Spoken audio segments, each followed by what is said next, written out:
श्री चैतन्य चरितामृत मध्य लीला अध्याय 15 महाप्रभु द्वारा प्रसाद स्वीकार करना। श्लोक संख्या 106।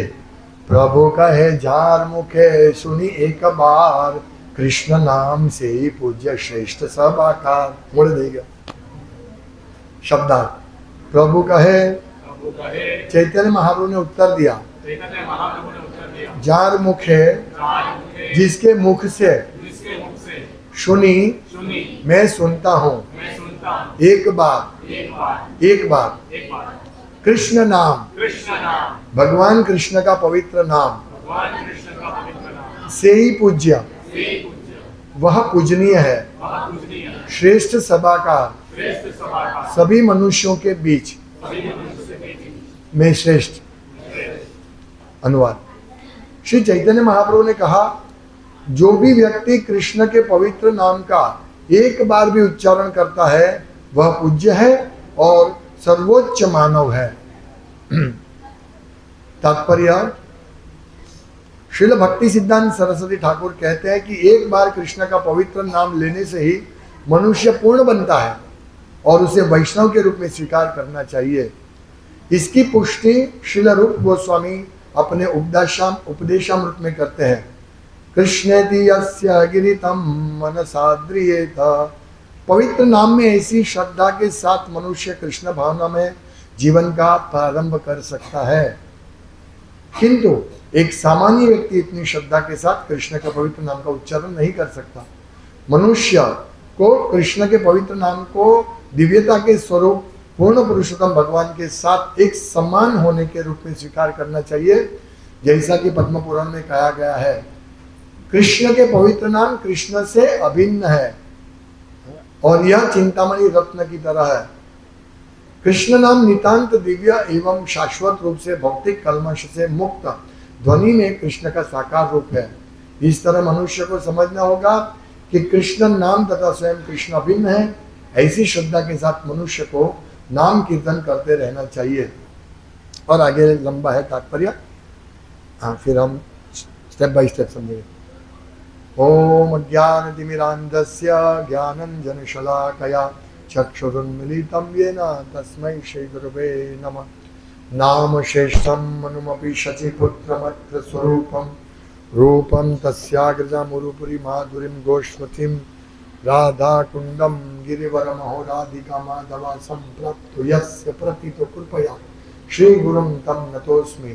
वन्देऽहं श्रीगुरुं श्रीयुतपदकमलं श्रीगुरुं वैष्णवांश्च श्रीरूपं साग्रजातं सहगण रघुनाथान्वितं तं श्रीयो साद्वैतं सावधूतं परिजनसहितं कृष्णचैतन्यदेवं श्रीराधा कृष्णपादान् सहगण ललिता श्रीशकान्वितांश्च। हे कृष्ण करुणा सिंधु दीनबंधो जगतपते गोपेश गोपिका कांत राधा कांत नमोस्तुते। तप्त कांचन गौरांगी राधे वृंदावनेश्वरी वृषभानुसुते देवी प्रणमामि हरिप्रिये। नमो महावदान्याय कृष्ण प्रेम प्रदायते कृष्णाय कृष्ण चैतन्य नाम्ने गौरविषे नमः। वंदे श्री कृष्ण चैतन्य नित्यानंदो सहोदितो गौड़ोदयो पुष्पवंतो चित्रो छंदो तमोनुदो पंच तत्वात्मकं कृष्ण भक्त रूपम स्वरूपकम भक्तावतार भक्ताख्याम नमामि भक्त शक्तिकम। श्री कृष्ण चैतन्य प्रभु नित्यानंद श्री अद्वैत गदाधर शिवासादि गौर भक्त वृंद। हरे कृष्ण कृष्ण कृष्ण हरे हरे हरे राम राम राम हरे हरे। हरे कृष्णा। आज भगवान श्री चैतन्य महाप्रभु का प्राकट्य गौर पूर्णिमा के महोत्सव के लिए आप सभी को शुभेच्छा शुभकामना। आज महान पवित्र दिन है। हम सोचते हैं हम भक्ति करें और अन्य कार्य भी करते रहे, हम ऐसा सोचते हैं, लेकिन हमें ये भी सोचना चाहिए कि कृष्ण क्या सोचते हैं। हम जो करते हैं उसके बारे में कृष्ण क्या सोचते हैं, चैतन्य महाप्रभु क्या सोचते हैं, ये भी हमें आज के इस कथा में हम यही कर समझेंगे कि भगवान क्या सोचते हैं। हम जो कार्य करते हैं, हम कीर्तन करते हैं, हम भगवान को भोग अर्पण करते हैं, हम भगवान की पुष्पमाला बनाते हैं, हाँ, डेकोरेशन करते हैं, बहुत सारी चीज कृष्ण के संबंध की कोई चीज को देखते हैं, तो हम ये सब देखते हैं, है ना। तो हम ये सब सेवा करते हैं, तो हमें सोचना चाहिए कृष्ण क्या सोचते हैं। हाँ? चैतन्य महाप्रभु बताते हैं इस अध्याय में, भक्तों की वो प्रशंसा करते हैं जो भक्तों उनकी सेवा करते हैं। इसमें हम 3-4 एग्जाम्पल लेंगे, 4 कथा करेंगे जो चैतन्य महाप्रभु ने इस श्लोक में कही, इस अध्याय में कही है। जब बंगाल पश्चिम बंगाल से भक्त आते थे जगन्नाथपुरी, 4 महीना निवास करते रहते थे। वो चलते हुए चल के आते थे, शिवानंद सेन सबको लेकर आते थे। और वो जैसे जो हम लोग यात्रा निकालते हैं और सबको ले जाते हैं, ऐसे वहाँ शिवानंद सेन सबको लेकर आते थे, सबको रहने की, प्रसाद की व्यवस्था करते थे। और फिर यहाँ 4 महीने रहते थे भगवान के साथ, सोचिए। और फिर भगवान बोलते थे आप चले जाओ, फिर जाओ वहाँ प्रचार करो और फिर अगले साल वापस आना। कोई भक्त को जाने का इच्छा नहीं था। कल जाएंगे कल जाएंगे कल जाएंगे ऐसे करके रुकते रहते थे। जब कुरुक्षेत्र में भगवान कृष्ण का मिलन होता है ब्रजवासियों के साथ, नंद महाराज के साथ, तो गाढ़ संबंध है, प्रेम, इतना प्रेम है।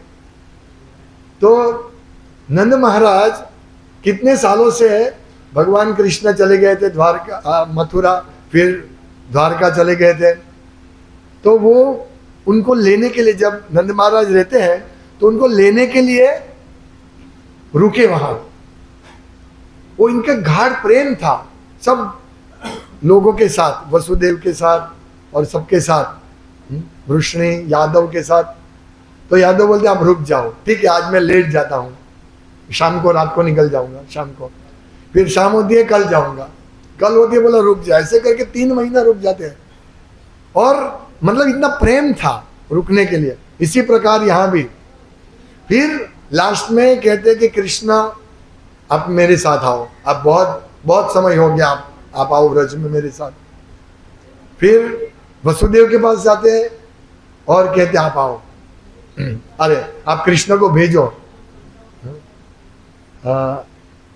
ये और उनके दादा उग्रसेन नहीं, कौन, मैं भूल गया नाम, कृष्ण के दादा उग्रसेन।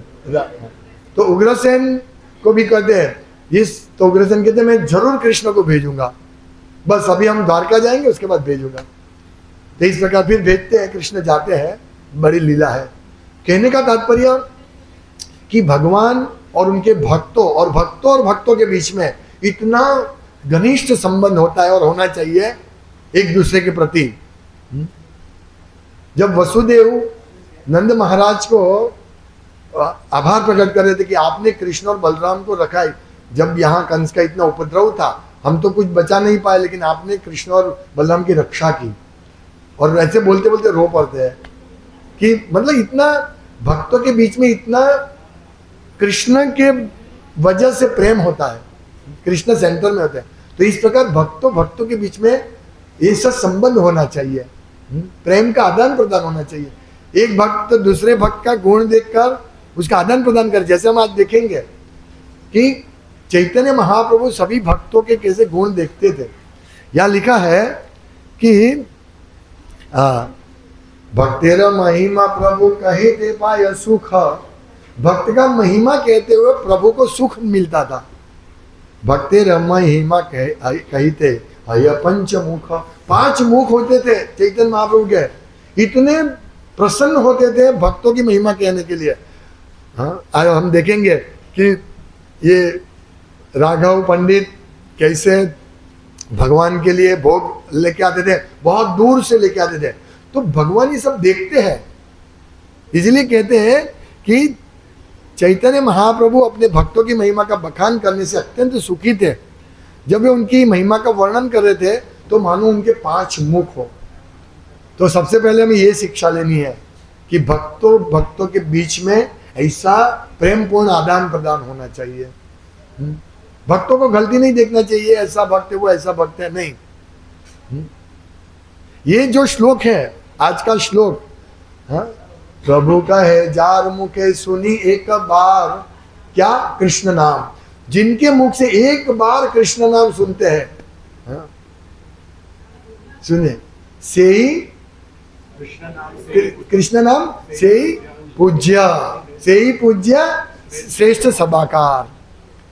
ये देखो चैतन्य महाप्रभु कहते कि एक बार जो कृष्ण नाम बोलते हैं, हाँ, जार मुखे सुनी एक बार, जिनके मुख से अगर हम सुनते हैं क्या कृष्ण नाम, एक बार कृष्ण नाम सुनते हैं, वही से ही पूज्य, उस पूजनीय है, श्रेष्ठ सभाकार। अभी सोचिए यहाँ तो 16 माला करने वाले भक्त हैं, अभी सोचिए हम किसी भक्त के बारे में निंदा करें तो कैसे होगा। ये आज के दिन सब शिक्षा लो, हमको दिखेगा ये भक्त ऐसा है वो भक्त ऐसा है, लेकिन उसके गुण देखो। जैसे भगवान चैतन्य महाप्रभु देखते हैं सबके गुण। अगर हम ये देखना, अगर ये श्लोक, इसलिए श्लोक सब स्मरण करो। जब भी किसी भक्त के प्रति हमको थोड़ा भी ऐसा नेगेटिव फीलिंग हो तो ये श्लोक याद कर लेना, स्मरण करना।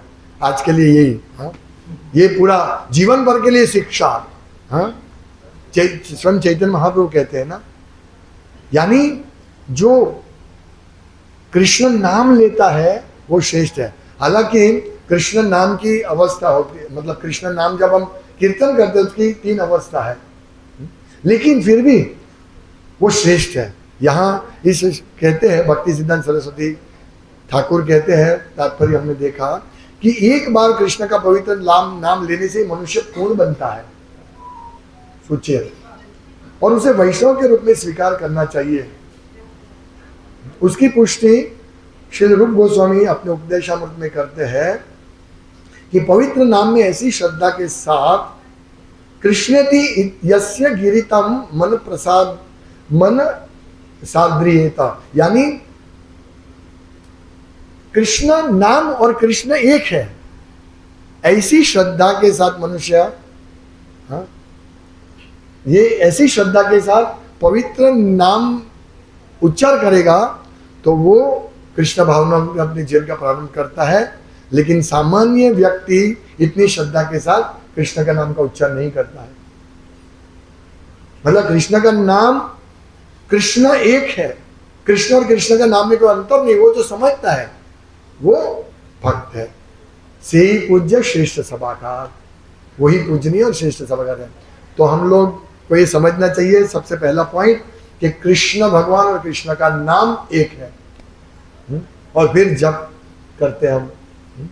और यहाँ कहते हैं कि उसमें 3 अवस्था होती है, आगे हम देखेंगे। हम ये एक्चुअली मैं इसके ऊपर पूरा सेमिनार बनाना सोच रहा था, ये बहुत सुंदर चीज़ है, पर मैं शॉर्ट में कहता हूँ कि 3 अवस्था नाम है, उत्तम, मध्यम और कनिष्ठ। फर्स्ट क्लास, सेकंड क्लास और नवोदित अवस्था। 3 अवस्था में हम जप कर सकते हैं। तो हमें उत्तम अवस्था में जाना है, उत्तम अवस्था में, या कम से कम मध्यम अवस्था में तो जप होना चाहिए। हम मध्यम भक्त बनना है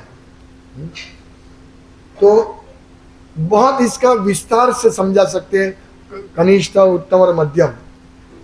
ये कनिष्ठ अधिकारी है जो एक बार भी नाम लेता है, वो भी कनिष्ठ अधिकारी है, वो पूर्ण है क्योंकि वो पवित्र नाम का उच्चारण करता है इस श्रद्धा के साथ कि कृष्ण का नाम कृष्ण से अभिन्न है। तो ये फर्स्ट पॉइंट है। अगर ऐसा भक्त के साथ कोई व्यक्ति संग करता है तो वो भी भक्त बन सकता है, यानी कनिष्ठ भक्त के साथ संग करते वो भी भक्त बन सकता है। सोचिए, यहाँ कहते हैं ना कि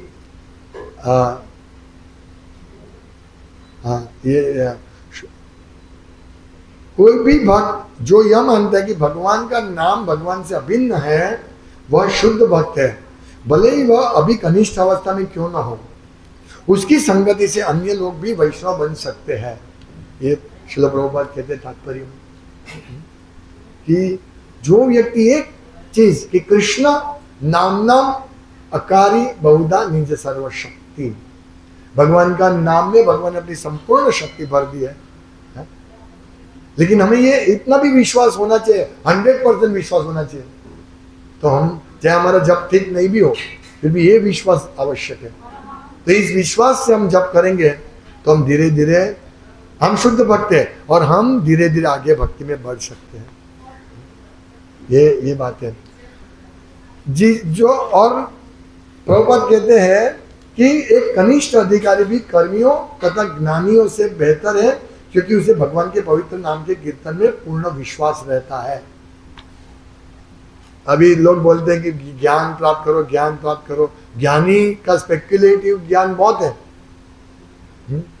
लेकिन जो व्यक्ति को ये ज्ञान है कि कृष्ण और कृष्ण का नाम, कृष्ण का रूप, कृष्ण का गुण, कृष्ण की लीला, कृष्ण का सब पार्षद, ये सब एक है, एक ही वस्तु, एक ही तत्व है। जैसे हम मंत्र बोलते हैं ना, श्री कृष्ण चैतन्य प्रभु नित्यानंद श्री अद्वैत गदाधर श्रीवास आदि गौर भक्त वृंदा, ये पंच तत्व एक ही है। तो ये हमें समझना है कि कृष्ण नाम, कृष्ण जपिना, अगर व्यक्ति इसकी इतनी ही इसका ज्ञान है, इतना ज्ञान है, तो वो सर्वश्रेष्ठ है और योगी ज्ञानी और कर्मी से बहुत उत्तम है वो। एक कर्मी या ज्ञानी कितना भी महान क्यों ना हो, वह भगवान विष्णु उनके नाम या उनकी भक्ति में श्रद्धा नहीं रखता। कोई धार्मिक रीति से कितना भी उन्नत क्यों ना हो, किंतु यदि वह भक्ति में प्रशिक्षित नहीं है तो आध्यात्मिक धरातल पर उसे कोई श्रेय नहीं मिल सकता। देखिए, कोई धार्मिक विधि बहुत अनुष्ठान करते, यज्ञ करते, बड़े बड़े यज्ञ करते, लेकिन उसको भक्ति में प्रशिक्षण नहीं मिला है तो उसको कोई श्रेय नहीं मिलता।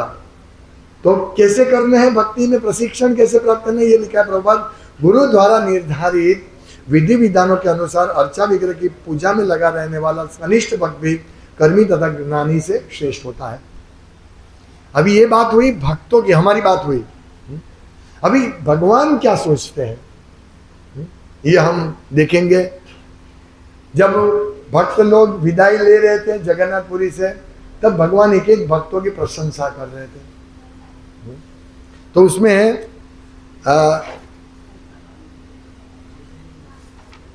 अद्वैत और आदेश दे रहे थे, अद्वैत आचार्य जो भगवान स्वयं महाविष्णु के अवतार है, वो अद्वैताचार्य को भी कहा कि सबसे पहले नित्यानंद प्रभु को कहा कि आप बंगाल में जाओ और वहां प्रचार करो, और अद्वैताचार्य को कहा आचार्य रे आज्ञा दिल पोरिया सम्मान आचंडाल आदि कृष्ण भक्ति दियो दान। श्री चैतन्य महाप्रभु ने अत्यंत सम्मान पूर्वक अद्वैत आचार्य से प्रार्थना की, आप अधम से अधम व्यक्तियों यानी चांडालों को भी कृष्ण भक्ति रूपी चेतना प्रदान करें। ये उपदेश हम सबके लिए है अद्वैत आचार्य के माध्यम से। तो हमें हमेशा प्रचार करना चाहिए। हमें हमारे अड़ोस पड़ोस में, हमारे मित्र संबंधी में सब लोगों को बोलिए कि आप कृष्ण जप कीजिए, प्रभुपाद की पुस्तक पढ़िए।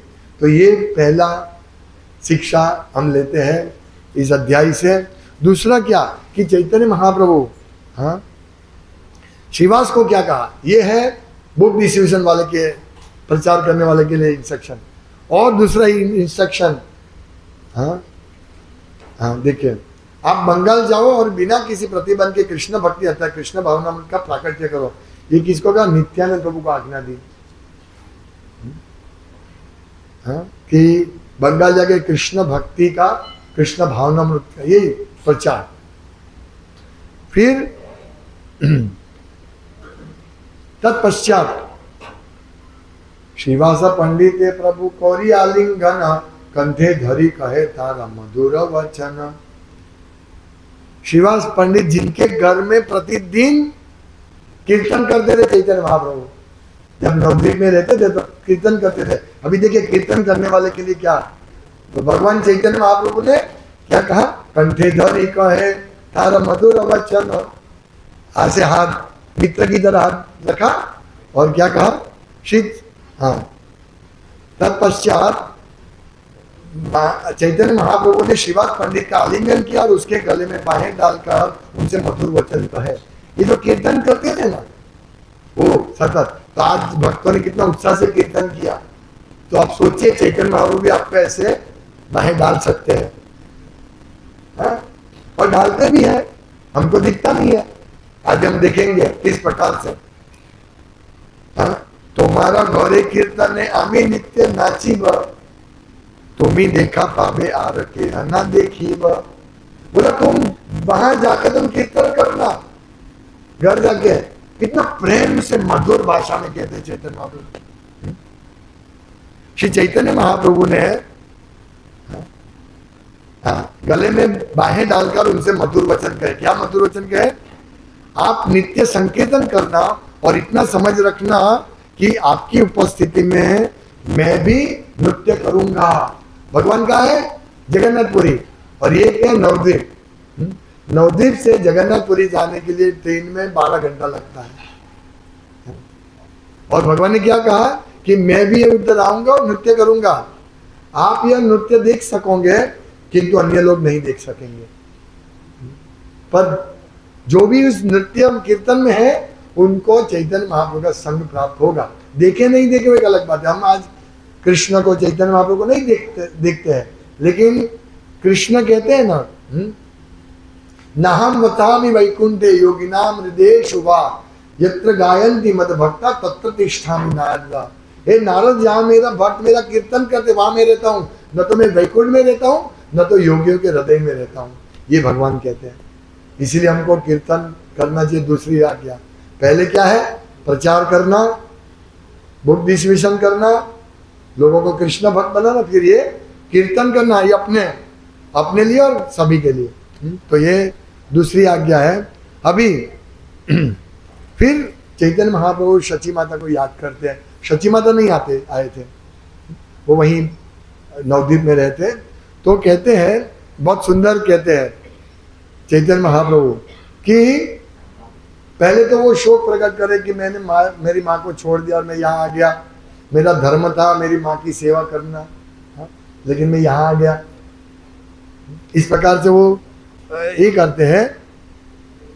तब कहते हैं, बातुला बालक माता नाही लय दोषा यही जानी माता मोरे ना कर रोषा।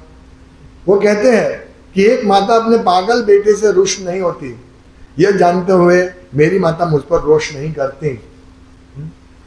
मतलब वो छोड़ दिया तो चैतन्य महाप्रभु स्वयं बोल रहे हैं कि वो मैंने अपराध किया, मेरी माता को छोड़ दिया, उसको अकेली है वो, उसको मैंने छोड़ के मैं यहाँ आ गया। बोले फिर वो कहते हैं नहीं, वो मेरे पर रोष नहीं करेंगी क्योंकि मैं उनका प्रिय बेटा हूँ। हाँ, और फिर कहते हैं कि नित्य जाई देखी मुई तहार चरणे स्फूर्ति ज्ञाने ते हो तहा सत्य नाही माने। चैतन्य वो कहते हैं कि वास्तव में मैं रोज ही वहीं अपनी माता के चरण कमलों का दर्शन करने जाता हूँ। यद्यपि उन्हें मेरी उपस्थिति का आभास होता है पर वे इसे सत्य नहीं मानती।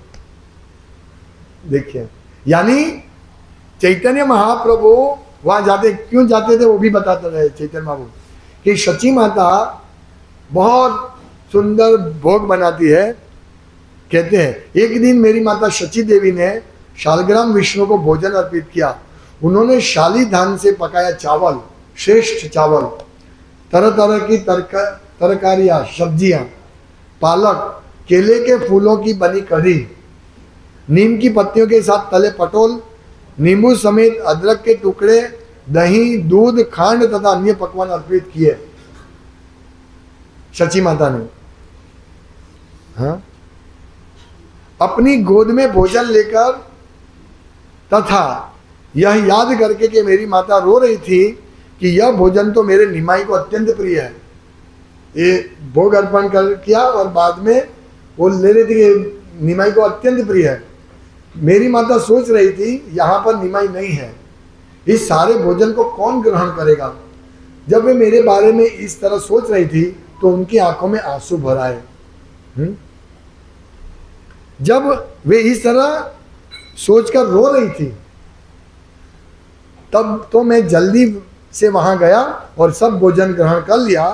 थाली को खाली देखकर उन्होंने अपने आंसू पोंछ डाले।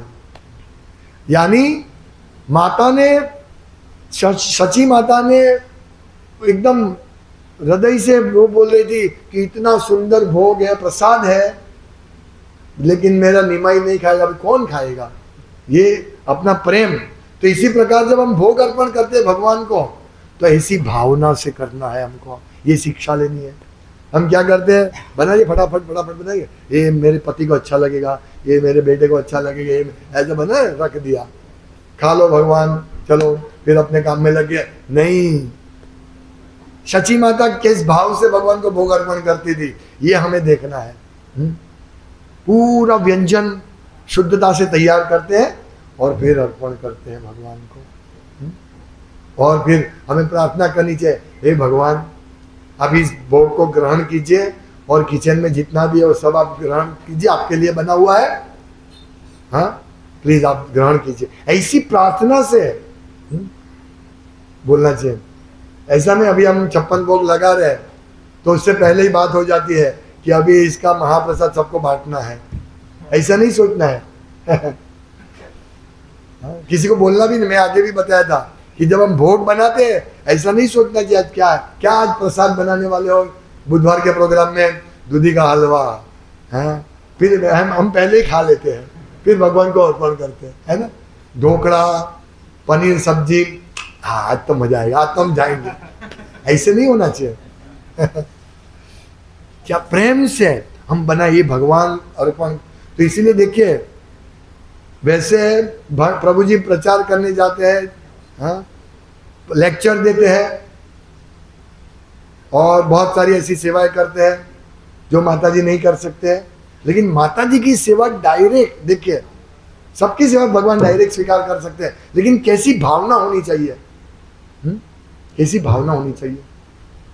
प्रवचन करने वाले की भावना क्या होनी चाहिए कि सामने वाला व्यक्ति भक्त बने, जिसको सुनकर, तो वो भक्त कब बनेगा, जब मैं नियमों का पालन करूंगा तब वो भक्त बनेगा। इस प्रकार सब एक एक भक्त को इस भावना से भगवान की सेवा करनी है। अभी हम ढोकड़ा बना रहे हैं, हाँ अच्छा गरम गरम अच्छा लगता है, ऐसा नहीं सोचना चाहिए। इसीलिए देखिए कि जब भगवान को भोग लगता है तो उसके ऊपर कपड़ा किसी को देखना नहीं चाहिए, नहीं तो हम टेस्ट कर लेंगे, फिर भगवान टेस्ट करेंगे, हमारा उच्छिष्ट भगवान टेस्ट करेंगे। इसलिए सबको ध्यान रखना, ये भावना हमको रखनी है। हम जब व्यास पूजा में जब कुकिंग करते हैं तो एक भक्त हमेशा आता था कुकिंग में, क्या बनाया आज, ये बनाया, अच्छा आज तो मैं ये लूंगा, अरे भाई आप निकलो बाहर। हाँ सच में ऐसा भक्त था। ऐसे भक्त आते सिर्फ देखने आते हैं क्या बन रहा है, अच्छा है हम लेंगे इसको, बहुत अच्छा राधेश को आप तो प्रसाद बहुत अच्छा बनवाते हो, अरे भाई आप बाहर रहो बाद में बोलो, ऐसा मतलब सोचना चाहिए, ऐसी चेतना हमारी होनी चाहिए। तो फिर क्या होगा, भगवान वो स्वयं ग्रहण करने आएंगे। यानी हमारी अगर ऐसी चेतना, हम प्रेम से भगवान को भोग अर्पण करेंगे ना, जैसे सब्जी लेने वाले राधे श्याम प्रभु या जो भी भक्त जाते हैं प्रेम से, ये मैं भगवान के लिए ले रहा हूँ, उत्तम। अभी आएगा ये और भी आएगा कि ये राघव पंडित भगवान के लिए उनकी वाड़ी थी और उसमें हजारों नारियल होते थे, लेकिन वो जब सुनते थे कि 10 किलोमीटर दूर, 10 माइल दूर गांव में बहुत मीठा पानी वाला नारियल बिकता है, तो दौड़ के जाते थे और उठा के लेके आते थे पैसा देकर, सोचिए। और फिर इसको नारियल को इतनी अच्छी तरह साफ करते थे और इसमें फिर होल गिरा के भगवान को अर्पण करते थे और चिंतन करते थे। जब भोग अर्पण करने के बाद जब वो देखते थे कभी पानी खत्म हो जाता है तो बहुत खुश हो जाते हैं, फिर उसका कोपरा निकाल कर वापस भगवान को अर्पण करते हैं। तो ऐसा प्रेम से, ये कौन बोलते हैं, कौन बताते हैं, चैतन्य महाप्रभु बताते हैं कि ये राघव पंडित ऐसे उनकी महिमा थी, वो ऐसे मुझे भोग अर्पण करता है, भगवान को भोग अर्पण करता है। यानी हम भगवान की भोग अर्पण करते हैं, तो भगवान हमको देखते, हम भगवान को देख नहीं पाते हैं। यानी हमारी जो चेतना है उससे हम देख सकते हैं कि भगवान, मतलब हमारी चेतना को भगवान देखते हैं कि हमारी क्या चेतना है, वो चेतना ग्रहण करते हैं। भावग्राही जनार्दन, आप समझ रहे हैं ना। तो यही शिक्षा लेनी है कि हम भगवान की जो भी सेवा करें, जो भी सेवा करें, पूरे प्रेम से सेवा करें। तो ये शिक्षा क्या है? पहली शिक्षा क्या है? सभी भक्तों के साथ हमारा प्रेम पूर्ण आदान प्रदान होना चाहिए। ये ग्रुप, वो ग्रुप, ये मंडे का ग्रुप, ये अमरेला का ग्रुप, ये राम जी मंदिर का ग्रुप, और वो राम जी मंदिर के ग्रुप में भी ये माता जी का ग्रुप है, वो मत, ऐसा नहीं होना चाहिए। हम सब कृष्ण के दास हैं, एक दूसरे के। देखो हम सोचेंगे ये भक्त में क्या क्या है इसमें, वो तो ऐसा है नहीं। वो यहाँ आता है, 16 माला करता है, सेवा करता है, ओहो आप सेवा कर रहे हैं, बहुत अच्छा है। हमारे हृदय में यही भावना होनी चाहिए। यदि हम इस भावना से आगे बढ़े तो हम भक्ति में बहुत शीघ्र मध्यम अधिकारी के लेवल पर पहुंच जाएंगे और फिर उत्तम अधिकारी बन जाएंगे। उत्तम अधिकारी क्या है? वो क्या सोचता है? सब भक्त है लेकिन मैं भक्त नहीं हूं। यदि हमारी ये भावना होगी ना तो हम बहुत आगे भक्ति में प्रगति करेंगे। इसीलिए सब भक्तों को हम हर रोज प्रार्थना, हम भक्तों को वांछा कल्पतरुभ्यश्च कृपा सिंधुभ्येव च वांछा कल्पतरुभ्यश्च, वो हमारी जो इच्छा है वो पूरी करते हैं भक्त वैष्णव। तो ऐसे वैष्णव को बीच में ऐसा आदान प्रदान होना चाहिए। हम तो थोड़ा सा प्रॉब्लम हुआ ना, बस ये भक्त ऐसा है, वो भक्त ऐसा है, नहीं। कभी भी कोई भी भक्त को पहले सुनो ध्यान से, फिर उसके बारे में आगे बढ़ो, है ना। तो ये कितना हमारे प्रगति होगी आप हम सोच भी नहीं सकते। तो ये दूसरा पॉइंट है। तो सची माता के पास आए और वो प्रसाद ले लिया, फिर थाली खाली हो गई। तो सची माता सोचते, वो अभी विमूढ़, मतलब उन्होंने सोचा कि मैं सपना दिख रही हूँ कि मैंने भोग अर्पण किया था या नहीं किया था। ऐसा हो, देखो इनकी चेतना तो देखो। सच्ची माता है ना, अब चैतन्य महाप्रभु की माँ है, तो हमारी भी चेतना एक दिन ऐसी होनी चाहिए। भोग अर्पण करने के बाद जब भगवान भोग ले लेते, खाली थाली देख के मैंने भोग अर्पण किया था। हमारे साथ ऐसा नहीं भी हो सकता है, लेकिन हमारे साथ एक खाली थाली नहीं हो सकती है। लेकिन हमारे यहाँ भगवान आके भोग ग्रहण करते हुए निश्चित है। यदि आप प्रेम से, पत्रम पुष्पम फलम तोयम, प्रेम से भगवान को भोग अर्पण करते तो भगवान उसको ग्रहण करते ही है, ये निश्चित है, सुनिश्चित है। हाँ? ऐसा डाउट नहीं रखना चाहिए। मैंने आगे भी एक बार बताया था, एक भक्त मुझे मंदिर में एक बार बता रहे थे, बोले प्रभु नवसारी में लड्डू गोपाल को वो हमारा खाना ग्रहण करता है। जब हम उधर जाते हैं, एक जगह ऐसी है वहां जाते हैं तो हम उसको खाना देते, वो चल के आके हमारे पास खाना ग्रहण करते हैं, आप उसको जाना चाहिए। बोला नहीं, मेरे घर में रोज भगवान आते हैं, ग्रहण करते हैं। नहीं ये तो हमको दिखता है। बोला मुझे भी दिखता है, मैं शास्त्र की आंख से, शास्त्र रूपी चक्षु से मैं देखता हूँ कि रोज मेरे घर में भगवान आते हैं और भगवान ग्रहण करते हैं। आप सबके घर में भी भगवान आते हैं, उसके कैसे मालूम पड़े? यदि हमारी भक्ति में प्रगति हो रही है तो समझना चाहिए कि भगवान हमारे यहाँ भोग ग्रहण करने आते हैं। यदि हम वहीं पे ये भक्त ऐसा, वो भक्त ऐसा, माला करेंगे नहीं करेंगे, छोड़ो यार, घर में रह के बैठ के अकेले भक्ति करेंगे, तो समझना चाहिए कि भगवान डाउट होना चाहिए, डाउट होगा भगवान आते हैं कि नहीं आते हैं, है ना। तो भगवान ग्रहण करते हैं प्रेम से, तो प्रेम नहीं रहेगा। यदि हम भक्तों के बारे में ऐसा सोचेंगे तो देखिए पहले अपराध क्या होता है मालूम है? सबसे पहले अपराध यही होता है, भक्तों के बीच भक्तों का फॉल्ट फाइंड करना। पहले ही अपराध क्या है? भगवान नाम के प्रचार करने वाले भक्तों की निंदा करना, ये सबसे पहला अपराध है। तो इस प्रकार फिर ये अपराध धीरे धीरे धीरे बढ़ते बढ़ते, पहले हम क्या करेंगे? ये नाम अपराध की वजह से भक्तों के बारे में, फिर धीरे धीरे बढ़ के गुरु तक पहुंचेंगे अपराध, और फिर गुरु से लेकर कृष्ण पे सीधा अपराध, कृष्ण का अपराध। कृष्ण कौन है, क्या उसने मेरे लिए किया, इतना दुखी करके छोड़ दिया, ऐसा अपराध हम करेंगे।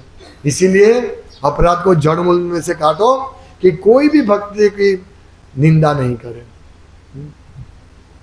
निंदा नहीं करे। यदि कोई भक्त में दोष दिख रहा है तो आप उस भक्त के सीनियर भक्त को या उस भक्त के पास जाकर बोलिए। अभी यहाँ तो किसी को बोलेंगे मुझे क्यों बोला, मैं बरोबर कर रहा हूँ।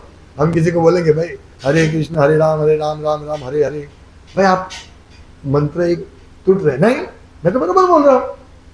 तो हमें भी ऐसा समझना है कि हमारी गलतियां कोई दिखा रहा है तो बहुत अच्छी बात है। इसीलिए ऐसा नहीं लिस्ट लेके निकल जाओ, ए भाई रामचंद्र ये गलती, विष्णु तारी गलती, आनंद दामोदर आपकी ये गलती, ऐसा नहीं। ये सब यही तो भक्ति है, यही तो शिक्षा है, यही तो शिक्षा सीखनी है कि किस प्रकार से व्यवहार करें भक्तों के साथ। क्यों कैसा व्यवहार करें, चैतन्य महाप्रभु को खुश करना है। और आज बड़ा पवित्र दिन है, आज चैतन्य महाप्रभु बहुत, वैसे तो उदारी है, हर रोज उदार है, लेकिन विशेष दिन है। हाँ? जब चैतन्य महाप्रभु अष्ट प्रहर लीला सबको दर्शन दे रहे थे, सबको जो चाहिए वो दे रहे थे। कोई बोलते मुझे ये चाहिए ले लो, सब दयालु भगवान सब दर्शन दे रहे, बुला बुला कर दर्शन दे रहे। सोचिए ये है चैतन्य महाप्रभु। पापी तापी जत छिलो हरि नाम उद्धारी लो, तार साक्षी जगाई मधाई। जगाई मधाई को मानने के लिए सुदर्शन लेकर आगे भगवान चैतन्य महाप्रभु इतने गुस्से हो गए। क्यों? क्योंकि उन्होंने अपराध किया था नित्यानंद प्रभु का। आ गए, फिर नित्यानंद प्रभु ने बोला नहीं नहीं नहीं, आप इसका ऐसे उद्धार करो, आप इसको मारो मत। ये यही कथा सब चैतन्य चरितामृत में वर्णित है। तो ये चैतन्य महाप्रभु है। सोचिए कितने प्रसन्न होंगे यदि हम भक्तों का सम्मान करें। यहाँ यही श्लोक है ना, हाँ, प्रभु का है जार मुखे सुने एक बार, एक बार जिनके मुख से सुनेंगे, हाँ, क्या कृष्ण नाम। सोचिए से ही पूज्य श्रेष्ठ सभाकार, वो सर्वश्रेष्ठ व्यक्ति है। तो अब सोचिए कि हमारे साथ जो हम जिसके साथ रहते हैं वो सब तो कृष्ण नाम बोलते रहते हैं, माला करते हैं। तो उसमें दोष है, फिर भी दोष का नहीं, गुण, भावग्राही गुण। चैतन्य महाप्रभु अपने भक्तों के दोष को निग्लेक्ट करते हैं, अवगणना करते हैं, लेकिन उनके गुण, छोटे से गुण को भी वो बहुत बड़ा मानते हैं। तो हमको यही शिक्षा लेनी है। तो हमने देखा अद्वैत आचार्य को बोला आप भक्त कृष्ण भक्त बनाओ, नित्यानंद प्रभु को बोला आप कृष्ण भक्ति का प्राकट्य करो, श्रीवास को बोला कि आप कीर्तन करो। मैं आऊंगा उधर। सची माता को आप उनके वहां प्रसाद लेने जाते थे भगवान चैतन्य बाबू, और फिर राघव पंडित उनका नारियल और वो कोई भी फ्रूट हो प्रेम से लाते थे। इसीलिए हमको फ्रूट लाना चाहिए, मतलब फ्रूट, पत्र पुष्प फलम थे, पुष्प जो भी लाए प्रेम से, कृष्ण को अर्पण होने वाला है। ये भावना से, ये भावना की शिक्षा हमको चैतन्य महाप्रभु दे रहे इस चैतन्य चरितामृत के इस अध्याय से। ऐसे हमको शिक्षा लेनी है और इस प्रकार शिक्षा लेंगे। यहाँ ये राघव पंडित के बोले कि राघव पंडित कहे न वचन सरस, तुम्हारा शुद्ध प्रेमे आमी है तुम्हारा वश। इसके बाद श्री चैतन्य महाप्रभु राघव पंडित से मीठी वाणी में बोले, मेरे प्रति तुम्हारा प्रेम शुद्ध है जिसके लिए मैं तुम्हारा कृतज्ञ हूँ। हम भी ऐसी लीला सुन के ऐसा सोचे, हम भी इस प्रकार से भगवान हमारे लिए भी बोले कि शुद्ध भक्त हो। तो हमें सबको शुद्ध भक्त बनना है। कोई बोले मुझे अच्छा गृहस्थ बनना है, कोई बोले मुझे ब्रह्मचारी बनना है, नहीं, शुद्ध भक्त बनो। शुद्ध भक्त बनेंगे तो अच्छे गृहस्थ बनेंगे, अच्छे ब्रह्मचारी बनेंगे, अच्छे सन्यासी बनेंगे, लेकिन शुद्ध भक्त बनना है। तो शुद्ध भक्त, शुद्ध प्रेम होगा हमारा तो चैतन्य महाप्रभु के प्रति, तो हम बनेंगे। अभी सोचिए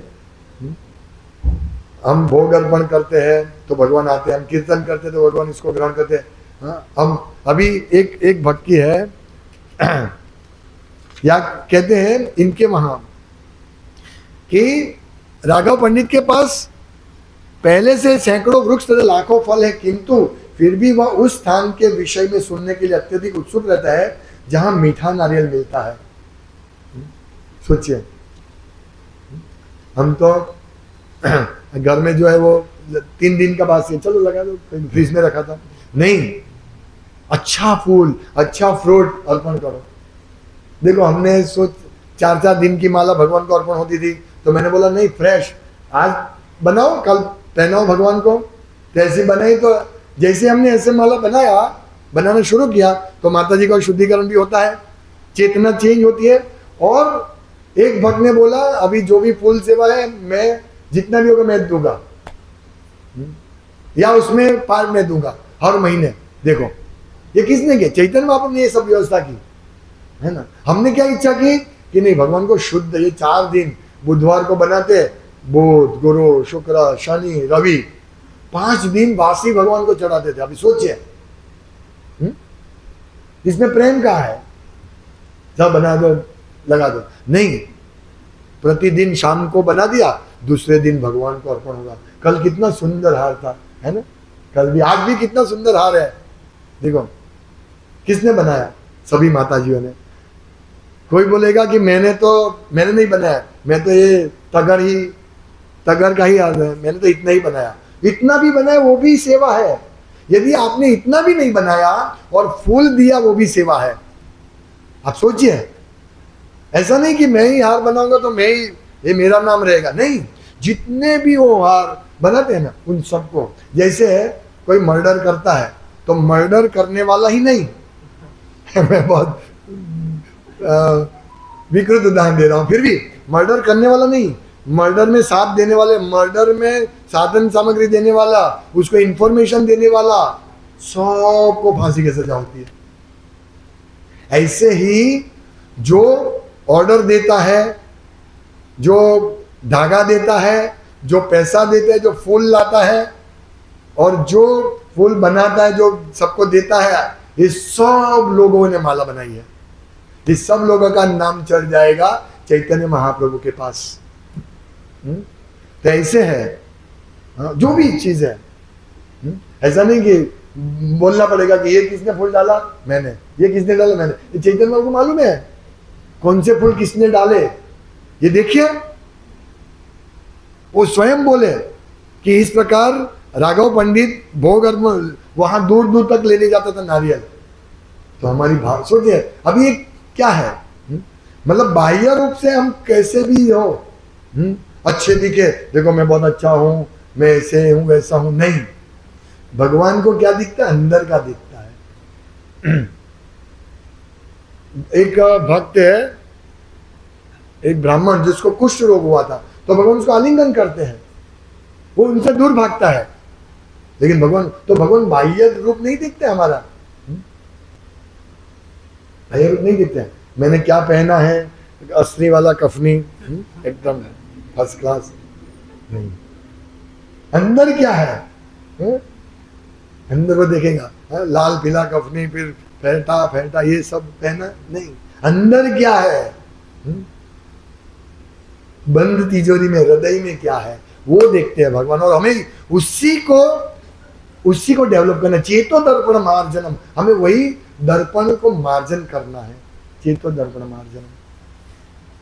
एक एक सेवा का पॉइंट भगवान ये करेंगे, एक एक सेवा, जो भी हमने सेवा की सब भगवान की नजर में है, सब भगवान की नजर में। बड़ी छोटी सेवा कोई नहीं होती है।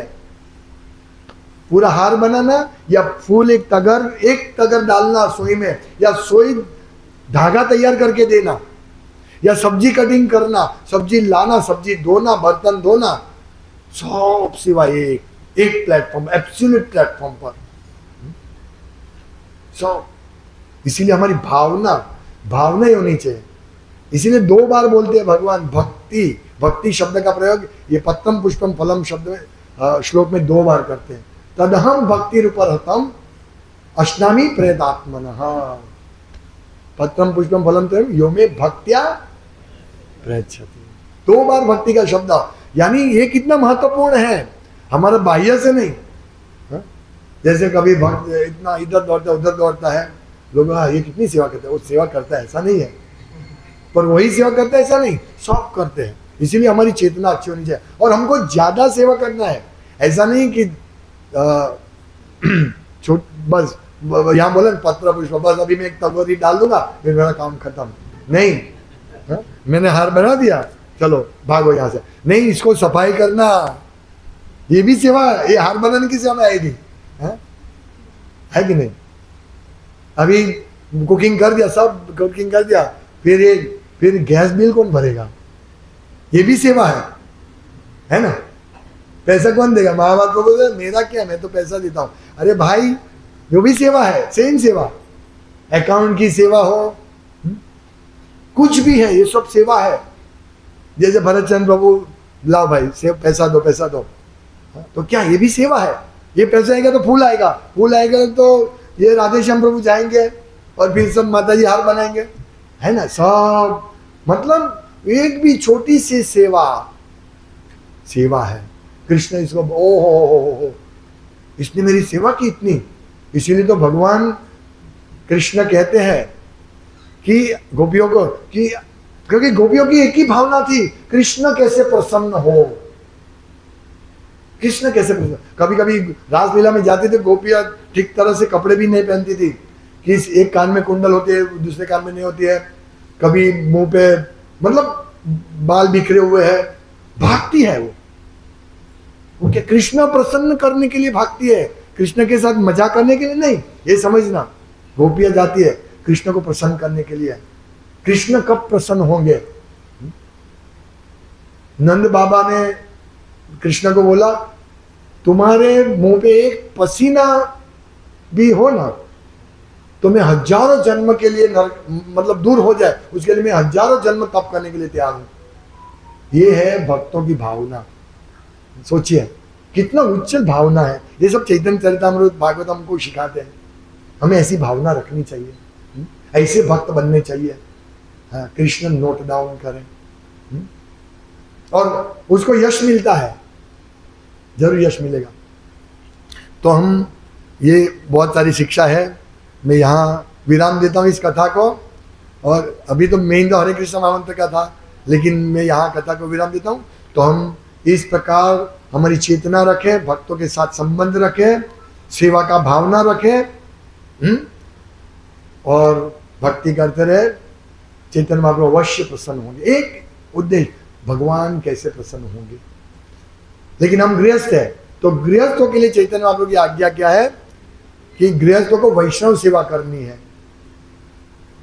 सभी वैष्णव सेवा, तो अभी वैष्णव से ही बनता नहीं है तो कैसे करेंगे सेवा? इसलिए सबसे पहली सभी भक्तों की सेवा क्या है? सभी एक दूसरे भक्तों के साथ मीठा आदान प्रदान करें। किसी को प्रॉब्लम समस्या है तो भाई ये भक्त को, चलो भाई इसका लीडर कौन है, उसको बोलो प्रभु इसमें ये है। और वो जब किसी भी भक्त को इस प्रकार से कोई सूचना शिक्षा देते हैं तो उसको से हाँ प्रभु मैं गलती सुधारूंगा। नए भक्तों को प्रॉब्लम नहीं है, वो हाँ प्रभु मुझे मेरी गलती दिखाना। लेकिन जब भक्त बड़े हो जाते हैं, पसीना निकलते उसको सुधार देना, सुधरते नहीं है। नए भक्त सुधर जाएंगे तुरंत। इसीलिए नए भक्ति बनो। मैं अभी कल ही आया हूं, ऐसे ही भक्त रहो तो देखो कितनी जल्दी प्रगति होगी। मुझे शिक्षा लेनी है, बाल मंदिर में ही रहो। प्रभु पोछा मारना, हाँ हाँ प्रभु मान देता हूँ। प्रभु वो थोड़ा कचरा कबाड़ के नीचे भी वो भी कर दूं। ये नए भक्तों की अवस्था है। और पुराने भक्तों की इधर पोछा, इधर मारना, अभी तो मारा था, मारो फिर मारो। तो वो थोड़ा कबाड़ के नीचे भी, अरे उसमें तो किया है। ये पुराने भक्तों की चेतना है। हमें कौन सी चेतना रखनी है? नए भक्तों की। यस प्रभु बताइए मेरा क्या प्रॉब्लम, जो भी हो प्रभु मुझे बता देना। ऐसा भावना, ऐसी आकांक्षा हमारी होनी चाहिए। यस बताओ। अभी ऐसे बोलेंगे तो कल लिस्ट पूरी लाइन खड़ी है, राधेश प्रभु आप में ये गलती है। हाँ पहले मैं जब बोलता था तो भक्त मेरे पास आते थे, फिर मैं उसको समझाता था, वो समझते नहीं थे। फिर वो राधेश प्रभु ऐसे ही है, फिर वो दूर चले जाते हैं। इसीलिए मतलब एक शिष्टाचार होता है। यदि मेरे में कोई गलती दिखे तो या तो आप चिट्ठी लिख के भेज दे सकते हैं, या मेरे ऊपर के कोई भक्त को या नम्रता से मुझे भी बोल सकते हैं कि प्रभु मुझे ऐसा थोड़ा लग रहा है, मुझे ऐसा नहीं करना है। फिर भी इस प्रकार से नम्रता से हमारा भाव क्या होना चाहिए, या प्रश्न पूछना चाहिए कि मुझे ऐसा ये है तो ये सही है, ऐसा मुझे प्रतीत हो रहा है। इस प्रकार से हम लोग बहुत बड़े बहुत अच्छे भक्त बन सकते हैं और चैतन्य महाप्रभु को प्रसन्न कर सकते हैं। हरे कृष्णा कृष्णा कृष्णा हरे हरे, हरे राम राम राम हरे हरे। श्रील प्रभुपाद की जय, भगवान श्री चैतन्य महाप्रभु की जय।